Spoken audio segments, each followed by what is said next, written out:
Hi. Thank you for coming out tonight. And thank you to Lunenburg Library for hosting this program. My name is John Waterman. In this show, we're going to explore and celebrate the roots of popular music in America through songs. So these are songs about music or musicians, or songs that have a backstory that helps to illustrate the story of popular music in this country. And that story is constantly changing because we're constantly having new experiences and gaining new perspectives and creating new music from those experiences and those perspectives. So the story of our music is a living story. It isn't fixed to traditional styles or historic instruments or old songs that have been performed the same way countless times. There's room for new interpretations of those old songs and new instruments playing those old songs, or maybe new songs, maybe songs that we've written to celebrate our history. Before I go further, can everybody hear me okay? Yes. I'm not talking loud enough. Can everybody hear this okay? Yes. So throughout history, music was a social experience. Musicians made their living by performing at social gatherings. That started to change, of course, in 1877, when Edison invented the phonograph. The first commercial recordings came out on wax cylinders. Eventually, those were replaced with shellac discs, and those were eventually replaced with vinyl discs. But the idea of recording onto wax stuck. And as the phonograph became more and more a household item, as records became more and more popular, and then as radio was introduced and radio stations started to play music, the experience of music became less dependent on social gatherings and increasingly an experience that could be had at home, sometimes by oneself. Musicians had to adapt to this in order to ply their trade, even in order to survive. They had to find a way to have their music pressed into wax.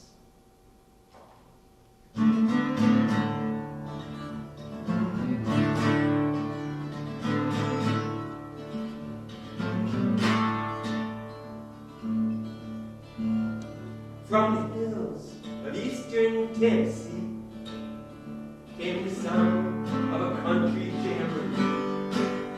Because a man from Victor was in town, and he was looking for that authentic hillbilly sound. So he put an advertisement in the news, and the Mississippi break band came down the hills. A family sang while an organ somebody said with a hillbilly twang, Mr. Deer, here's a song you gotta hear. Getting sung like they sing it around here. It came from a man who was laying down tracks, Mr. Deer. Won't you dress it in wax?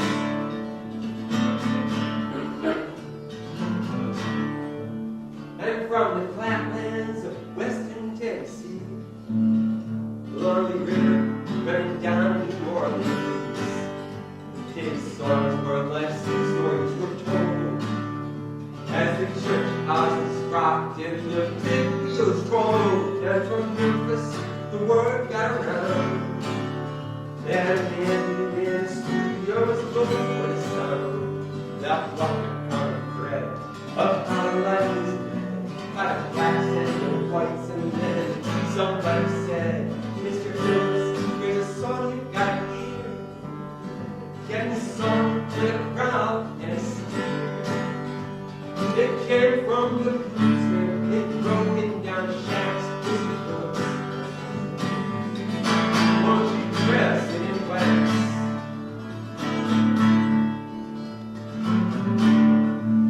And from the fields came a holler, from the pulpits a shout.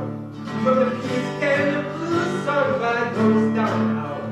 From the Detroit and jazz clubs and slums came the call from where cotton was fall to R&B hall. Mr. Henry, here's a song you gotta hear.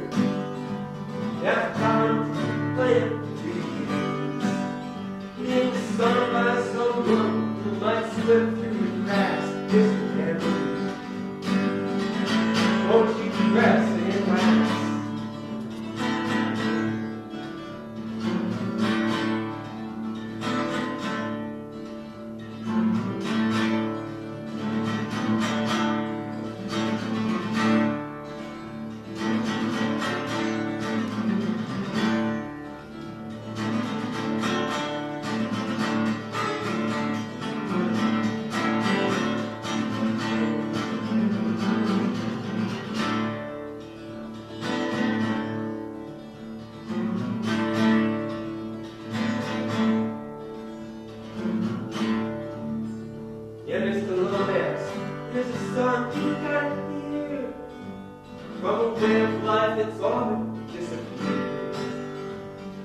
sung by some prisoners with stripes on their backs.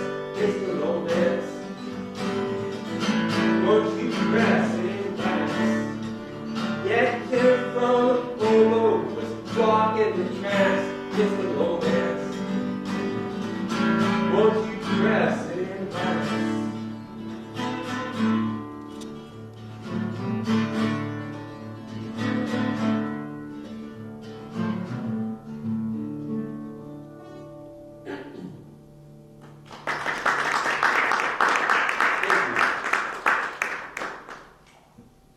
So that song mentions 5 individuals, not primarily known for being musicians, who played a big part in shaping the story of American popular music. Ralph Peer, Sam Phillips, John Hammond, and John and Ella Lomax. A lot of people have never heard of Ralph Peer. You heard of him? No. Ralph Peer was a talent scout for Victor Records in the 1920s. And in 1927, he took his recording equipment south from New York. He was looking for musicians from the southern Appalachians. Peer had this idea that people living in rural areas, would be more inclined to buy records from artists who would come from those same areas, who had a lifestyle they could relate to. And it turned out he was right. In 2 weeks of recording sessions in the town of Bristol, on the border of Virginia and Tennessee, he discovered both the Carter family and Jimmy Rogers, 2 of the earliest superstars of American popular music. The other 4 individuals mentioned in that song most people have heard of: Sam Phillips, the founder of Sun Records. He discovered Howlin' Wolf, Elvis, Johnny Cash, Jerry Lee Lewis, Roy Orbison, Carl Perkins, others. John Hammond, talent scout and producer. He discovered Count Basie, Billie Holiday, Bob Dylan, Aretha Franklin, and a whole lot of other people. Yeah. And John and Ella Lomax, father and son folklorists. They conducted field recordings throughout the South and documented songs in the American oral tradition. Their work gave rise to the commercial genre of folk music that would emerge in the 1940s and 50s. In 1934, the Lomaxes were conducting a field recording at Sugarland Prison in Texas, and they recorded a prisoner named Ironhead Baker singing a song called St. James Hospital. That song is part of what's known as the rake cycle. That's a series of songs that are thought to have evolved out of an 18th century English ballad called The Unfortunate Rake. That song was brought to this country by settlers and immigrants, and over time it evolved. In Nova Scotia, it appeared as a ballad called The Bad Girl's Lament, and in the American West, it appeared as the cowboy song, Streets of Laredo. But all of the songs of the rake cycle have in common is they are all a series of requests from a dying character as to what he or she wants at his or her funeral. Requests like beat the drum slowly, play the fife lowly, or have 6 jolly cowboys carry the coffin. In the jazz and blues songbook, that song appears as St. James Infirmary Blues.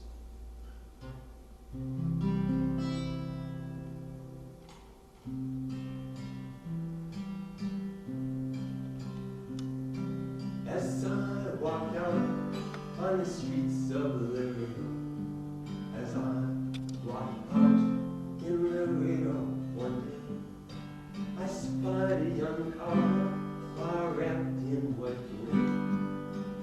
in white and cold as the clay. He said, beat the drum slowly and play the fife low. Sing the death march as you carry me along. Take me to the valley and throw the sod on. For I'm a young cowboy and I know I've done wrong.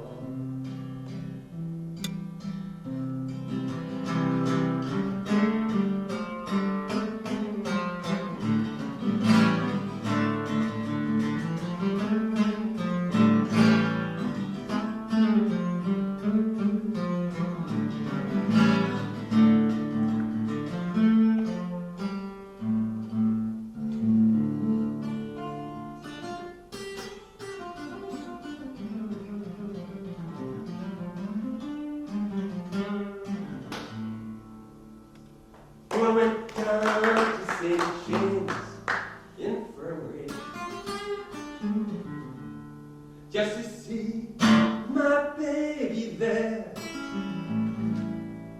She was lying on a long white table, so pale, so cold, and so fair. Oh, let her go, oh, let her go, God bless her. Wherever she may be, if she may search this whole wide world all over,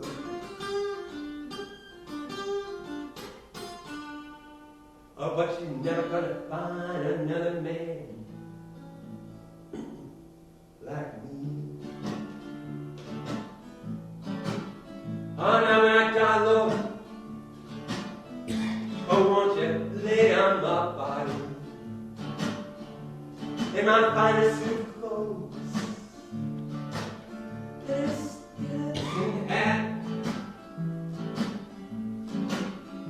put a $20 gold piece in my watch chain,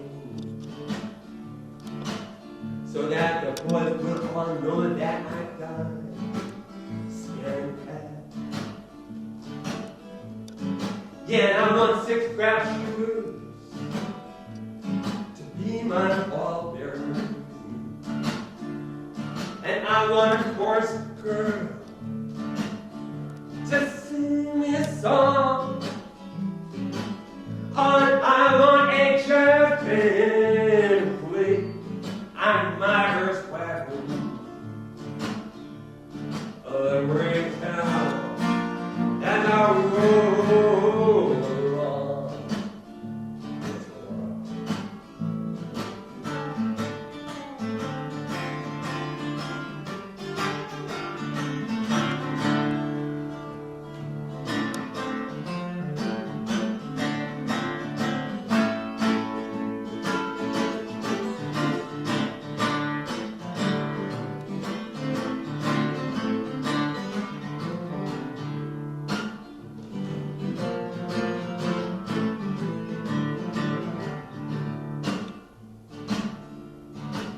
Yeah, let her go, let her go, oh, let her go, let her go, God bless her.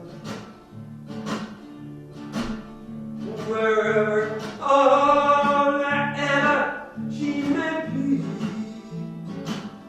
if she may search this whole wide world all over,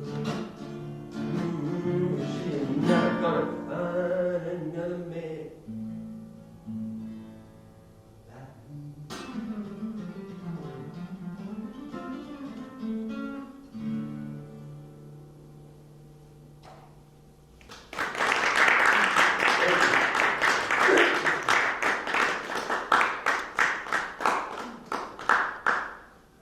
So the unfortunate Rick might have found his way into the blues through the cowboy song, Streets of Laredo. You wouldn't know it from the history books, and you wouldn't know it from the Hollywood Westerns. But it turns out there were a lot of black cowboys. And it's estimated that about 1 in 4 cowboys was of African descent. It would make sense that those cowboys would have taken to singing songs about cowboys that they heard sung by other cowboys, but they would have sung those cowboy songs according to their own musical sensibilities, rooted in the pentatonic scale used in African music. The pentatonic scale has fewer notes in it than the Western scale, 1 fewer, which means there's more space between some of the notes, space that can be used for an expressive sliding around on pitch or bending the notes. But over time, depending on where the emphasis is placed in those spaces, and on where it's heard, a song that's in a major key, like Streets of Laredo, could start to be heard as being in a minor key, like St. James Infirmary Blues. So if that's what happened with St. James Infirmary, we would expect there to be songs with lyrics similar to Streets of Laredo, but in a minor key. And it turns out that St. James Hospital, sung by Ironhead Baker, and recorded by the Lomaxes in 1934, is such a song. So that song might be the missing link that allowed an 18th century English ballad to be reborn as a blues.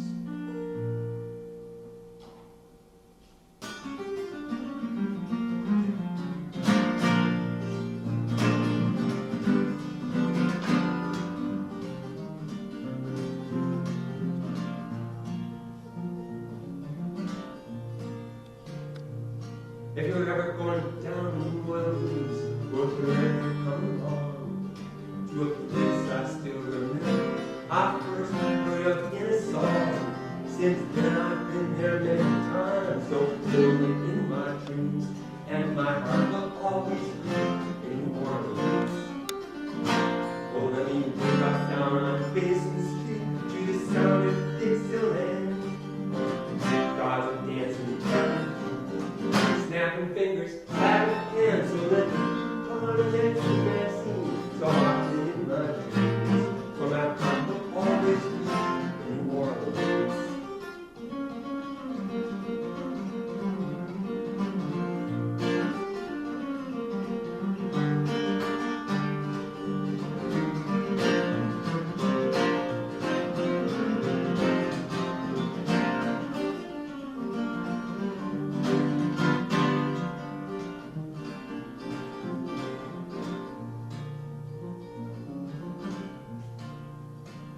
So if you're heading down the Mississippi River to the Gulf of Mexico, would you let me come along to that place I long ago?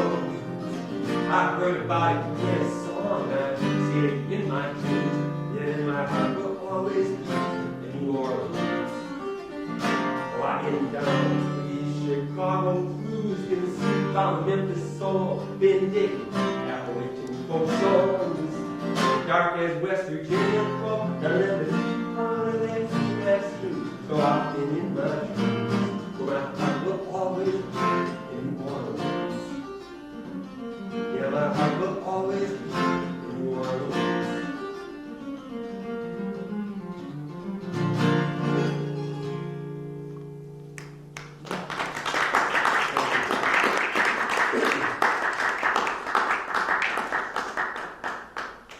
The relationship between New Orleans and jazz is well known. In the late 1800s, the forerunners of the blues, the field hollers and spirituals and African songs of the Mississippi Delta region, combined with the ragtime music that was popular in the day. And those styles came down the Mississippi River in New Orleans. They combined with the French music of the native Creole population, the Latin rhythms of nearby Cuba, and the Italian music of the more recent Sicilian immigrants, and that formed jazz. The origin of blues is a bit more muddy.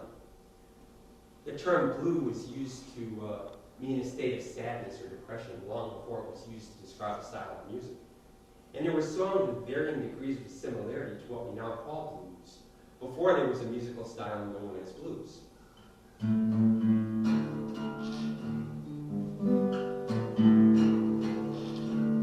The first song to be written and published with blues in the title, that also features a musical pattern that's now associated with blues, was a song called, appropriately enough, I Got the Blues. Written and published in 1909 by New Orleans musician Anthony Maggio. But that song's not a blues. It's a ragtime number. And only one section of the song, one movement, as they call it, has that musical pattern that's associated with the blues. Maggio claimed to have gotten the title and the melody from an elderly black guitar player. And that unknown guitar player might have been playing his own interpretation of the earlier song called I've Got the Blues, written and published in 1901 by Chris Smith and Elmer Bowen. That song is also a ragtime number, but that song doesn't have that musical pattern that's associated with the blues.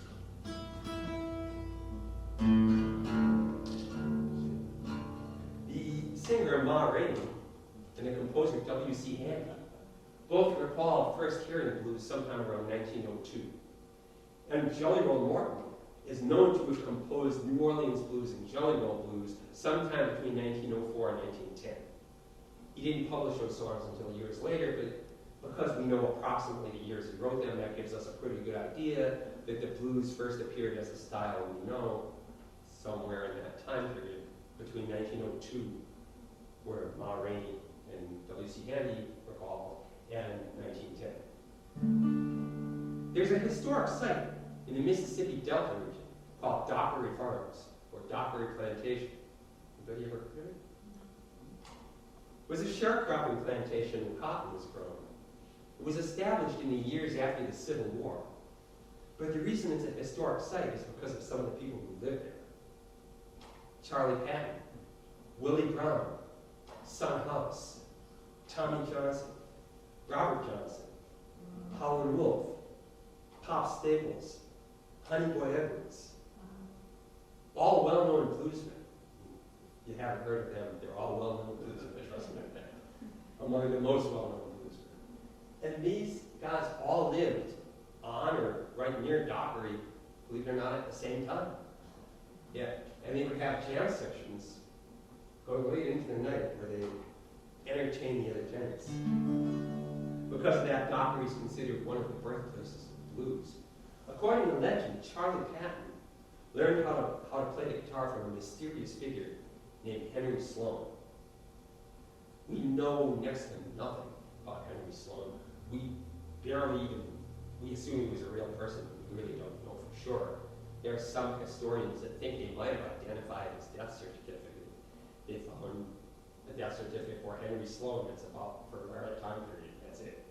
That's all we have.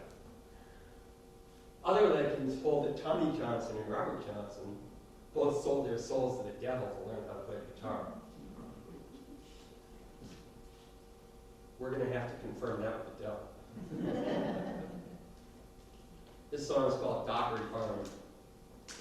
The names of those bluesmen are scattered throughout the song in one form or another. I'll see if I can throw a hint up on the screen as we go by.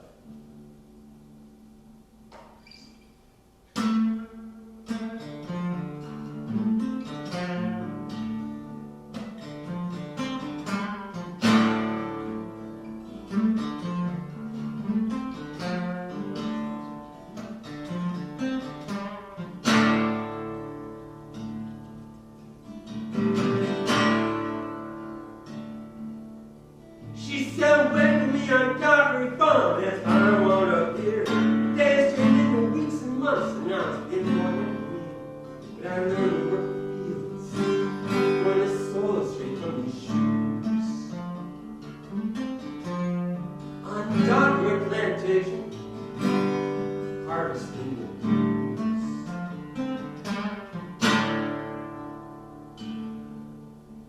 Down on Dockery Plantation, you know the work don't ever stop, cause it takes a lot of pain to raise that bark and bitter crop. You good pickers moaning, night and day you hear that sound. And the curtain don't have a season, so blues go all year round.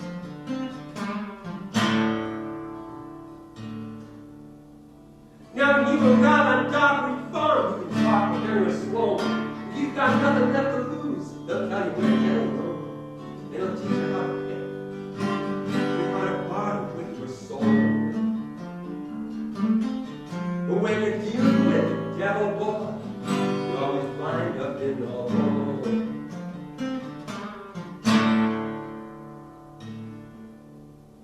Cause on Dockery Plantation, you can't go anywhere down. As you work the fields tilled like Charlie Patton or Willie Brown, Swift blade has a rolling bottom.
See, on top of our plantation, there's a debt you gotta pay. You gotta ease the pain of others if you want to eat someday. That means spending a lifetime feeling butterfly blues. On top of our plantation, harvesting the blues.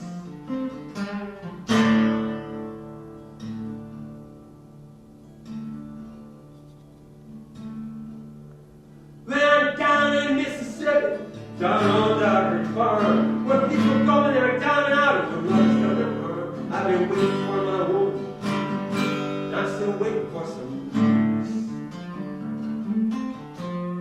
On top of a plantation, harvesting the blues.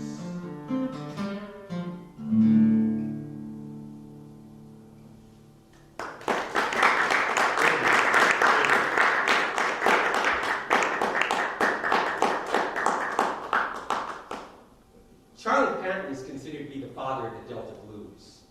Not much is known about his childhood or his background. Music historians mostly agree that he probably had some Native American ancestry. Most think he was part Choctaw, some argue he was part Cherokee. And it's been suggested that his rhythms and vocal stylings might have been influenced by Native American music that he heard as a child growing up on the reservation. So there is a good case to be made that Native American music as well is a component of the blues. The stories of immigrants is a big part of the story of American popular music. Back in the early 1800s, a large number of German, Czech, and Polish immigrants settled in Texas, which was then a part of Mexico. They brought with them their music and their dances and their instruments, and over time the native Tejano population incorporated those polkas and waltzes and the accordion into their traditional rancheras. And that gave rise to a style known as norteño in northern Mexico. It gave rise to conjunto and Tejano music in this country. Lydia Mendoza was one of the pioneers of the Tejano style. She was one of the first popular Spanish language recording artists in this country. Narciso Martinez was an accordion player. He's considered the father of conjunto music. He developed a new approach to his instrument that emphasized the melody notes played on his right hand, while his partner in their duo, Santiago Almeida, would hold down the bass and rhythm lines on a double-string baritone guitar called a bajo sexto. Enrique Valentin was the owner of a furniture store in Brownsville, Texas. In the early 1930s, a number of record companies started pursuing a marketing strategy in rural Texas similar to what Victor Records had done in the Appalachians in the 1920s. You know, operating on the premise that people living in rural Texas would be more interested in buying music from rural Texas. Enrique Valentin had a lot of contacts who were musicians, and he was able to serve as a telebroker to the agents from these various record labels when they came to southern Texas looking for conjunto and Tejano musicians to record.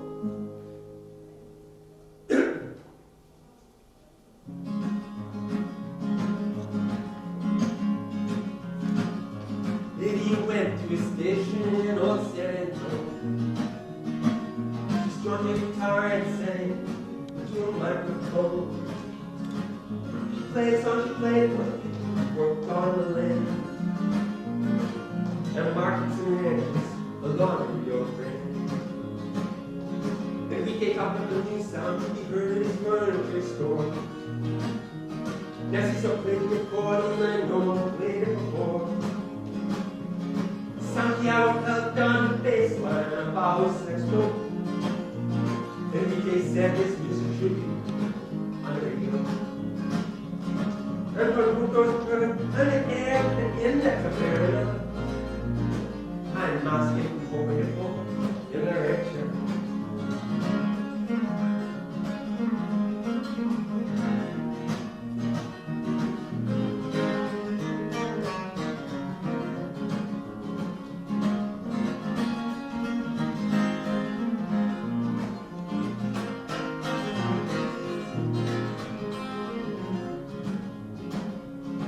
From Bohemia and Poland, the settlers came long ago.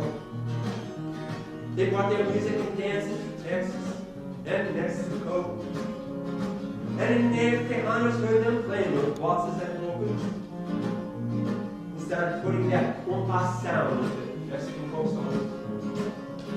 And conjuntos played on air and in the piano. Hay más que un poco de coco en la recha. And Tejanos played at Fendangos in fiestas. And there's more than a little polka, the music of Texas.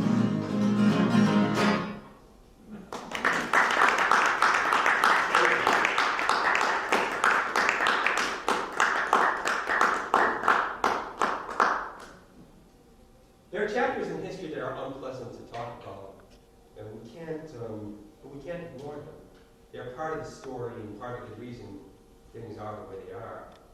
If we ignore those chapters, we fail to acknowledge how they shaped our attitudes and our culture. If we ignore those chapters, we fail as a culture to recognize past wrongs. By acknowledging shameful chapters, we can atone for past injustices and start to heal the divisions they brought about and hopefully start to come together as a people. Back around 1830, an actor by the name of Thomas Rice put Brent Cork on his face and created a character based on a song and dance he saw being done by a handicapped black stableman. That was the beginning of blackface and minstrelsy. The character he created was Jim Crow. The character would perform a song called Jump Jim Crow that consisted of multiple verses sung in a mocking black dialect and set to an Old English melody. In addition to being a cruel mockery, the song was also an expression of anti-elitism, and it resonated with the supporters of Andrew Jackson. The song became very popular. Thomas Rice went on to become a wealthy and famous man and inspire hundreds of imitators. And minstrelsy went on to become a form of hateful propaganda, even more so as the debate over slavery intensified, and even more than that in the aftermath of the Civil War. When art and music are used to spread hatred, the hatred can become ingrained in the culture. It can become a part of the culture. As years pass and generations pass, and as hopefully the hatred comes to be seen for being the evil that it is, any art or music that was used to spread that hatred can no longer be appreciated as art or entertainment.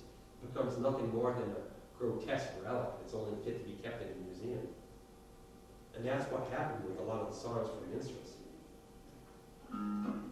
The minstrel shows were a vehicle through which a representation of black music and black people was introduced to a large number of non-black Americans who had had little or no contact with black Americans.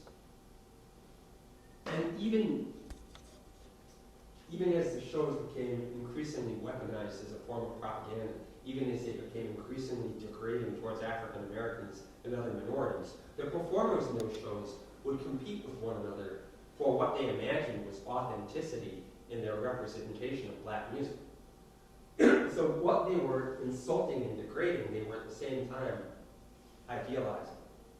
Their goal became to sound black, or what they thought was sounding black, in their imitation, their representation.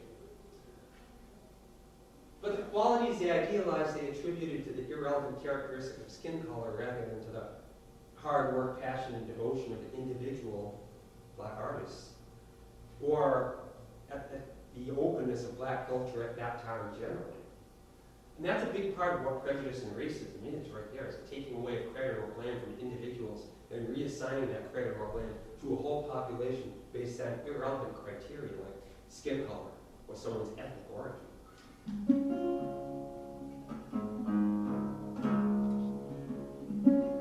Sadly, that's still part of the world. The song's called Thomas Rice and His Traveling Review.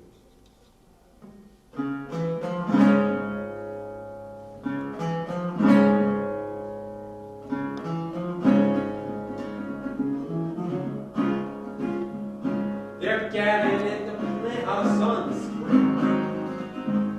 And on Main Street there's a murmur of excitement in the air. The people are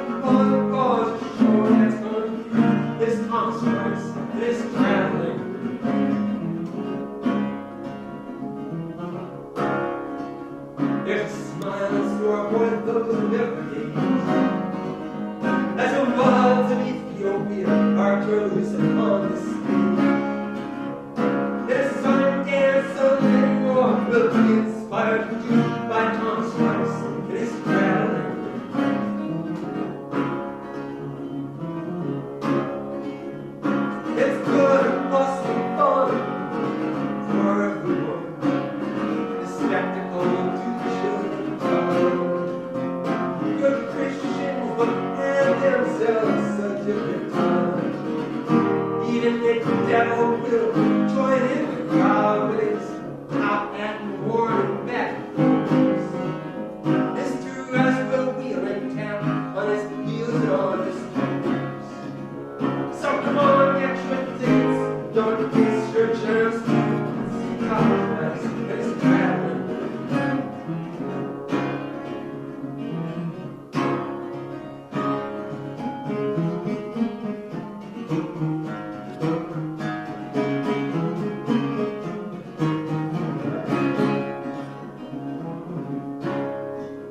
Her speeches by grand eloquent and banjos out to their own plantation. Typically will be there and easy long to the constructs this traveling.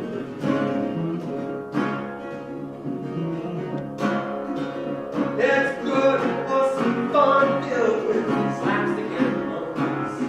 The legacy will do children proud. Good Christians will laugh till their last turn to tears. Soon even the devil will be down on the Lord of Riddler and Tambo and Bones.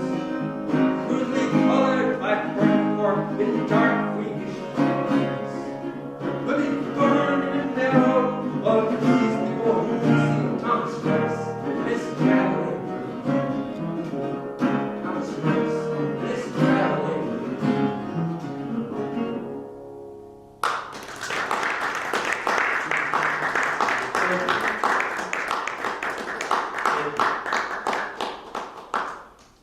Traditionally, it's held that the blues evolved out of field hollers and spirituals and African songs of the Mississippi Delta region.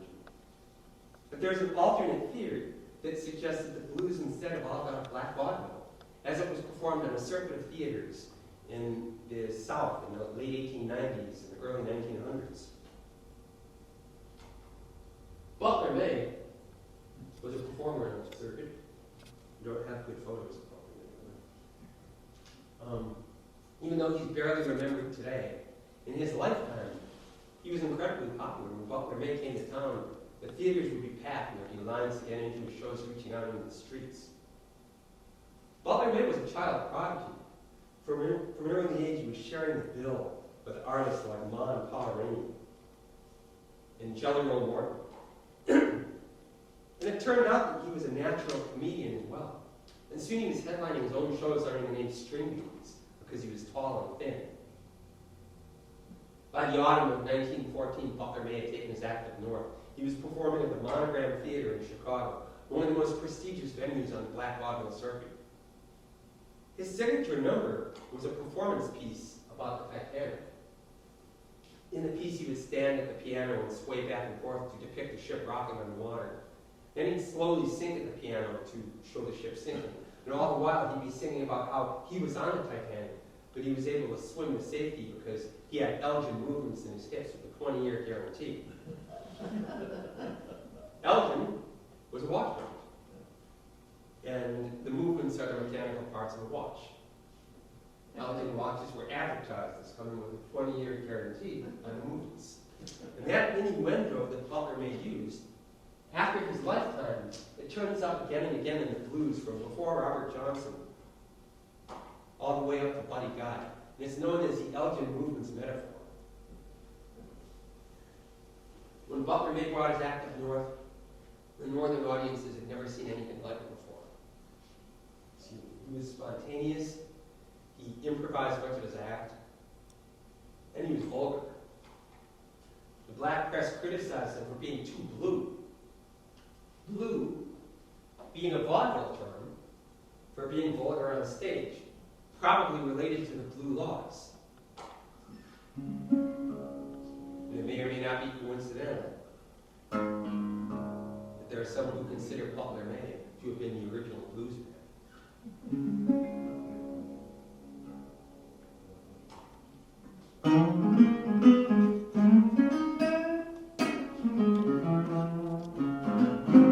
Montgomery, Alabama, on a hot summer day, just before the sun went down.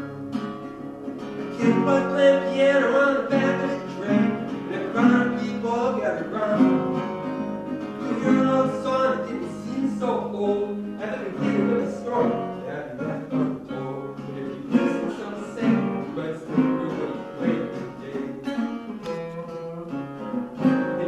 was a butler man. Soon he was touring the South, playing flat on the stage. He was tall and lean and he caught his dreams, and his act was all the rage.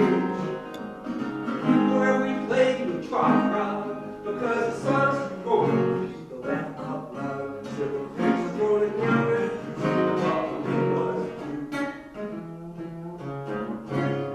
Some say about the minute and playing the blues, the way the blues got away today. He lived in town a long time ago, so nobody can really say. They say he was the funniest man alive, but he's hardly a kid. Some say about the name they had a name, but no one knows it. Nobody knows it.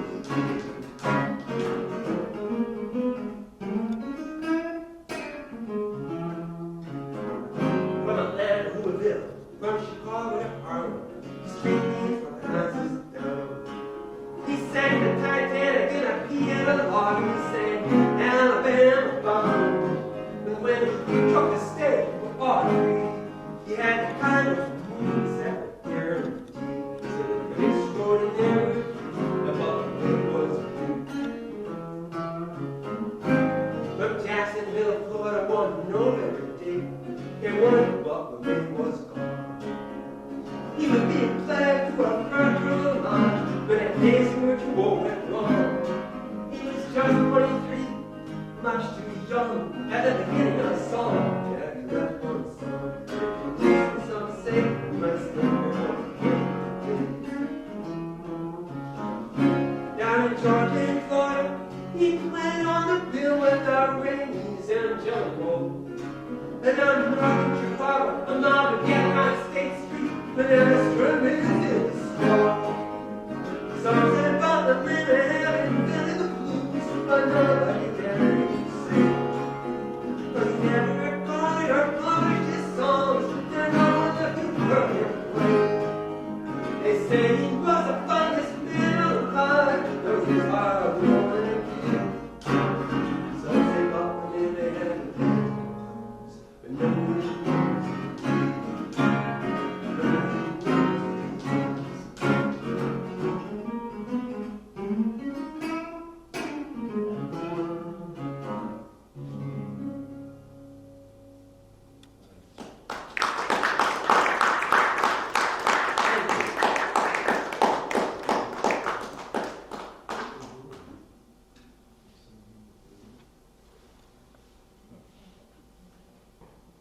In the years before Butler Day,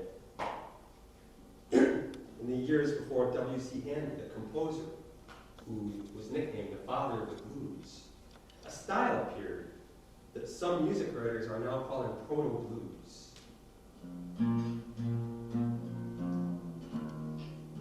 These were ragtime Tin Pan Alley tunes that had evolved out of certain African-American folk songs, like Frankie and Johnny and Stack O'Lee. Only a small number of these proto-blues songs have been identified. The most prolific composer of them was Huey Cannon. Huey Cannon was a Tin Pan Alley songwriter. He's best remembered for writing the jazz standard, Bill Bing, Please Come Home. Tin Pan Alley was a row of publishing houses in New York. It was founded around 1885 by Irish and Jewish immigrants. They had staff songwriters. They would churn out, songs on sheet music, which was the primary medium for music sales in those days. And that sheet music would be sold to shows or for people's home use in their parlors, on pianos, or whatever. The songs of Tin Pan Alley would go on to form the bulk of what we now know as the American songbook. And Tin Pan Alley lasted well into the 20th century. Huey Cannon came from the Detroit area. He spent his life traveling between the Detroit area and New York. He started out playing piano in the saloons of Jackson, Michigan. He probably also started out drinking in the saloons of Jackson, Michigan, because he was an alcoholic from an early age. And tragically, that led to an early death at the age of 1935. This was around 1910.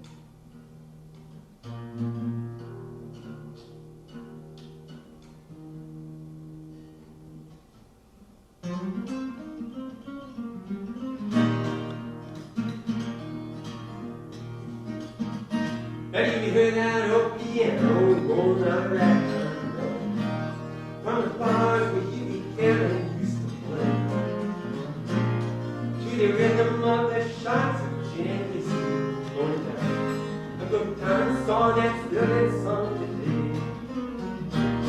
Heard the rounders and the railroad men, the gamblers and the whores, told their stories from the darker side of life.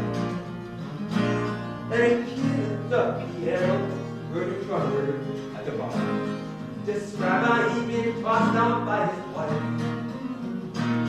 Now up on Tin Pan, Huey Cannon's got a song, and Mrs. Bailey's moaning all night long. She had a purple linen and a pair of walking shoes. Now many minstrel knows the tune of Huey Cannon's blues, and it's 60 miles Detroit to Toledo. You can go that distance and away you choose. And there's a lot of men who fall and going sideways down there. Many minstrel knows the tune of Huey Cannon's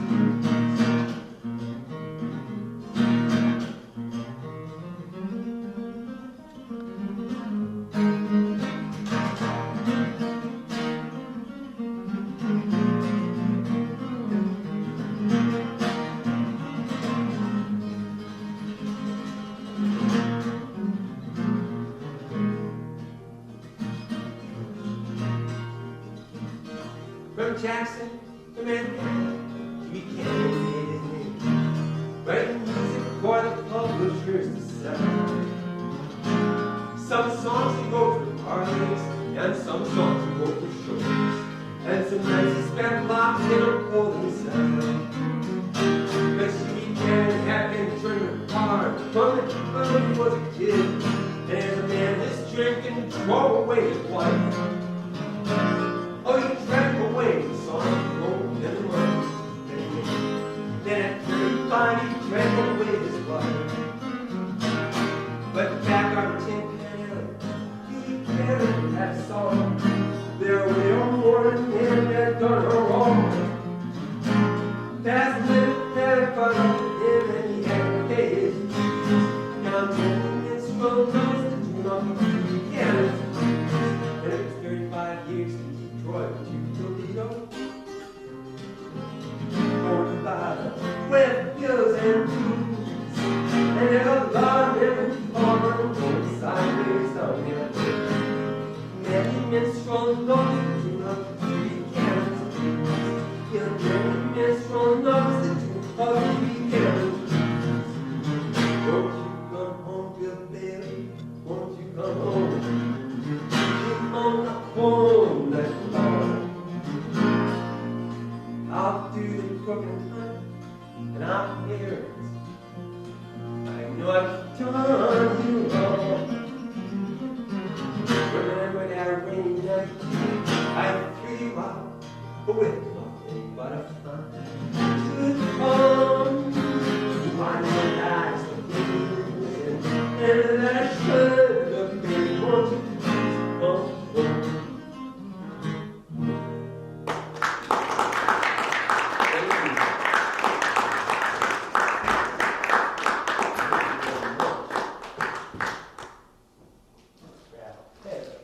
There we go. Don't often use these, and then I forget to take them out of the case. So, by the early 1900s, the phonograph was a household item, and records were a popular form of home entertainment. And records, of course, remained a popular form of home entertainment throughout the 20th century. Eventually, records were surpassed in popularity by 8-track cassettes. Those were surpassed by cassette tapes, and then compact discs, and then digital downloads.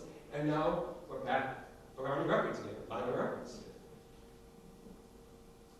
But throughout that time, there have been those folks for whom the record is something more than just a source of entertainment. There are the record collectors, these folks who scavenge pawn shops and thrift stores and yard sales, hoping to find that rare collectible record that's going to make them rich and able to retire early. They want to get in their way when there's a dollar sale. Well, for one of these record collectors, a prize find would be an Elvis Sun Session 45. These were the singles released by Elvis on Sun Records before he was signed to RCA in 1955. These Sun Records singles fetch a good penny at an auction. Probably not enough to retire early on. We'll take more questions tonight. Sun Records, of course, was founded by Sam Phillips. Sam Phillips got his start working at a radio station in Alabama that, unusual for its time and place, played black and white artists back to back. And that influenced his approach to music as well as to business. And he was primarily interested in recording the blues, but he went on to record all sorts of music, all styles of music at Sun Records. And he discovered, as I mentioned earlier, Howlin' Wolf, Elvis, Johnny Cash, Jerry Lewis, Roy Orbison, and many other folks. So finding a collectible record probably isn't the most surefire way to financial security. I would venture a guess that more often than not it leads to a garage or a basement filled with records that nobody wants. And believe me, there are lots of them. But this song tells a story that has a happy ending.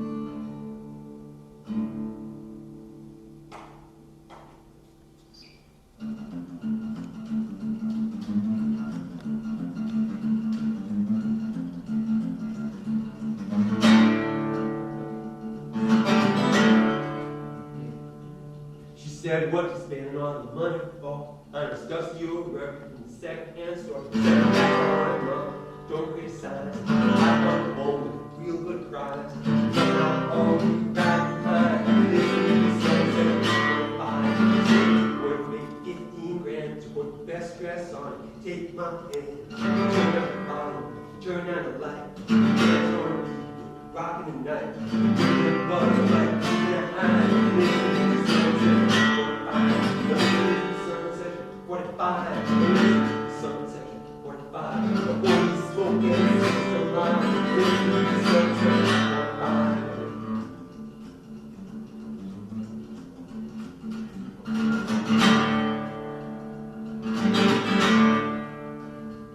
Oh, well, me and the devil went for a spin.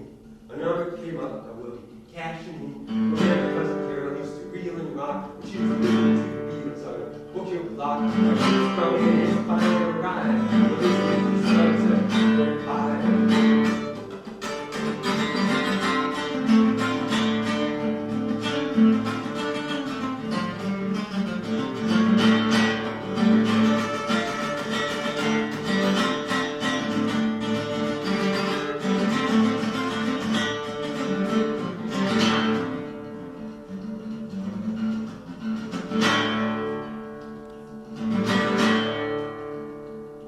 Things are looking up, the future's looking fine.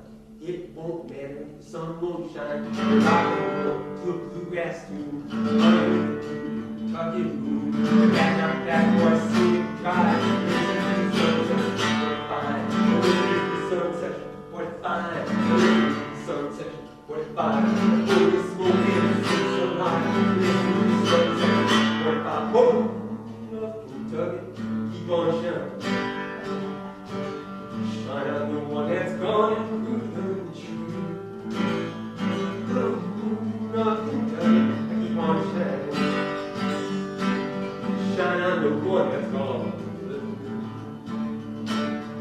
Lord, when at night the stars are shining bright, and ain't from my bed here I'm sitting by. Oh, North Kentucky, keep on shining. shine on the one and on still you love.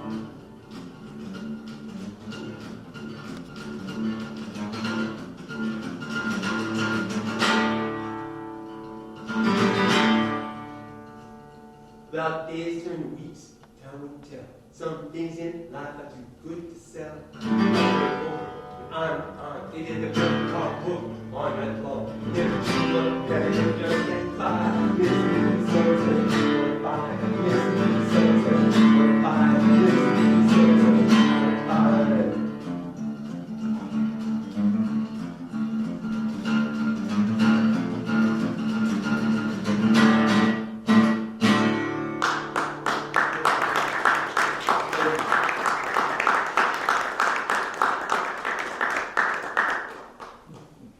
Ellington once said all music is folk music.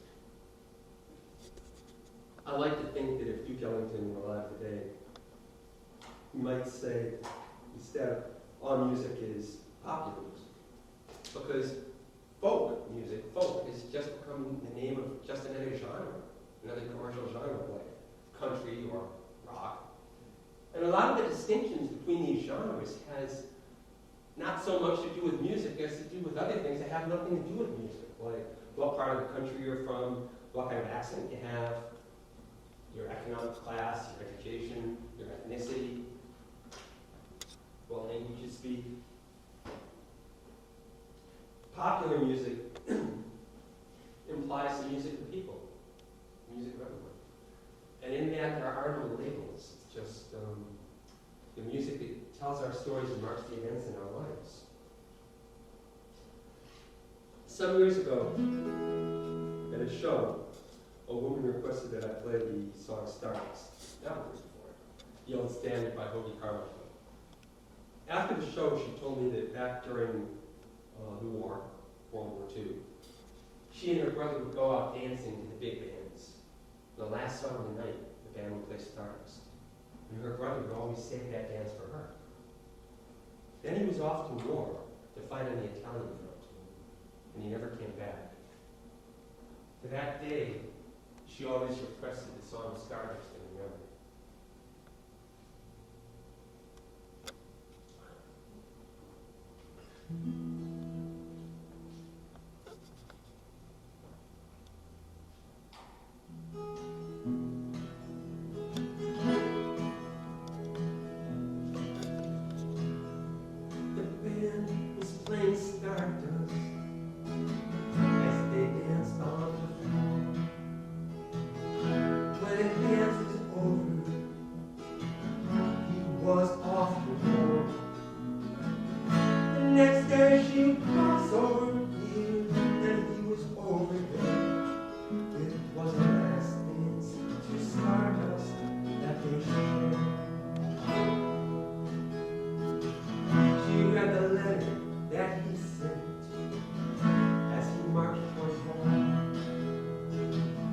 Read the letter saying he was never coming home.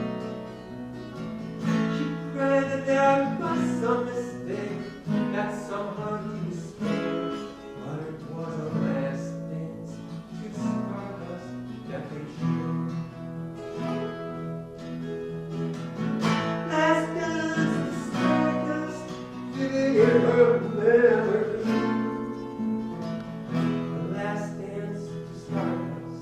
That was forever, and the sun, winds, and violins will always fill the air. All the last things to Stardust that they share. Now people come into this world, people pass away, but the music that they made for in eternity will stay. Like a ripple on the ocean, like a true love once declared, like the last dance to Stardust that they share. Last dance to Stardust, living in her memory. The last dance to Stardust that was forever. record, and the sound of winds and violins will always fill the air. All of us spins to stardust that they share.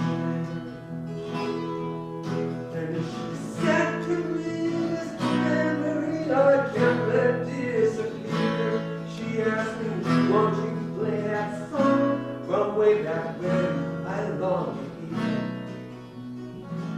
That would take me back once more to 1943. And it's last to stardust with me. Last is to stardust with me.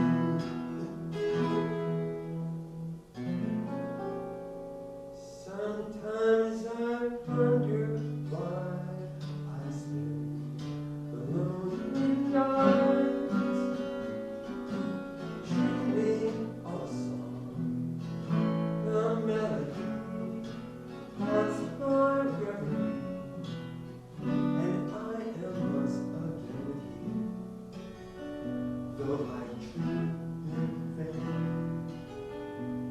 In my heart it will remain my stardust melody, the memory of love's refrain.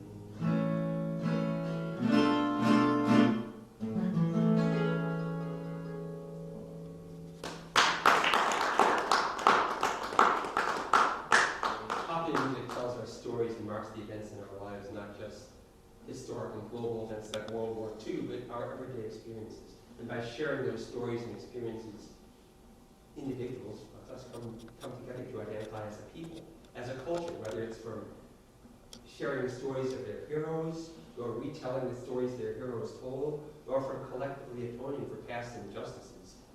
So the voices of storytellers, of artists and musicians play an important part in shaping our identity as a people. And in a country as divided as ours is, we need those voices to remind us that there is an American culture and an identity. It's in the voices, it's in the stories and experiences that we share. But there's a tendency to try to control or stifle those voices. There are politicians and religious leaders who want to determine what goes into the stories and who hears them.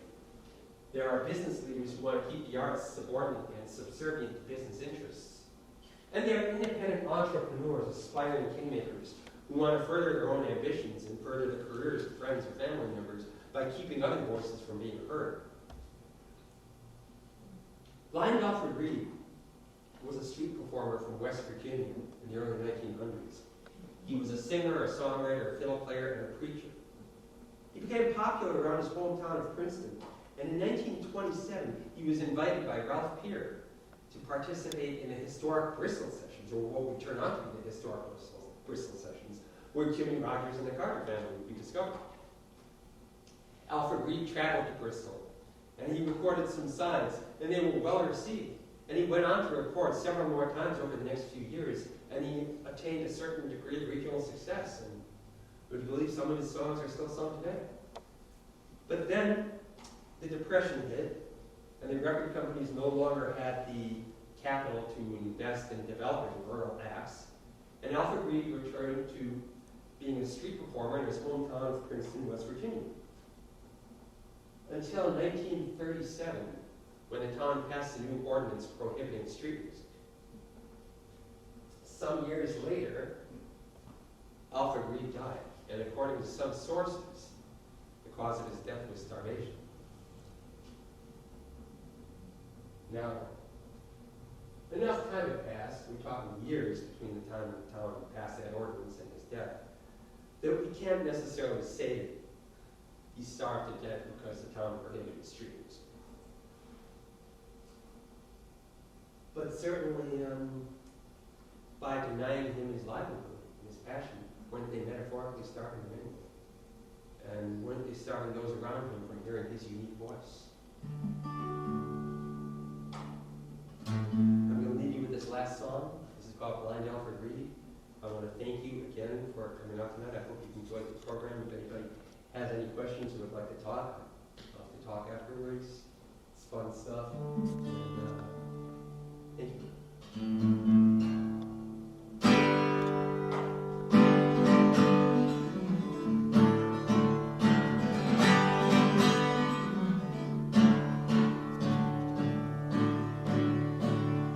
Down on the corner in a West Virginia town, the man took out a film, and people gathered around. The impression had ended, but times were still tough. Charlie high behind, they didn't pick it up. People were struggling, they had promised to do things still there so close. For y'all free.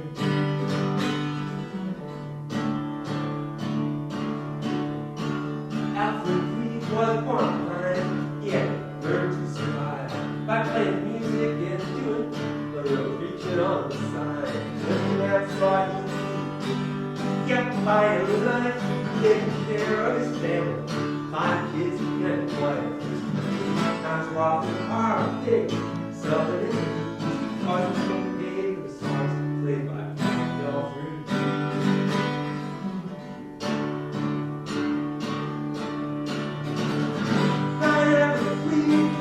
Songs on the corner, like musician one, and been doing for so long.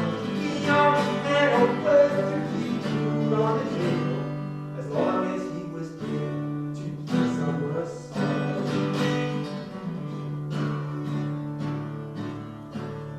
And in 1927, down in Bristol, Virginia, came one Victor up, was looking for musicians, players and singers. Converted on that town, they lived down the roots of the American sound. And those who took part, landing and sea, were Carters, Jimmy Rogers, never found it all through.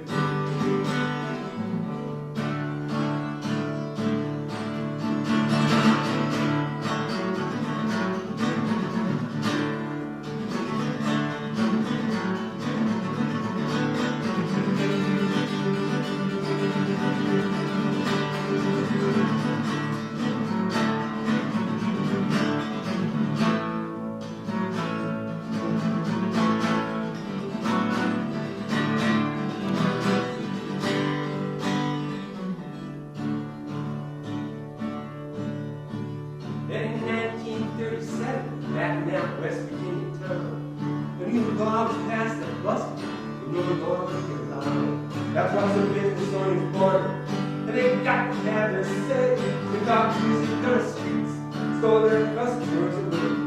And some politicians thought property values would go up, and people didn't see a plan to let the money get involved. Until others thought that they alone ought to have the final word on which musicians should be listened to. And the blood did not be heard. They walked the street with hunger for power and greed, and that brought starvation to others.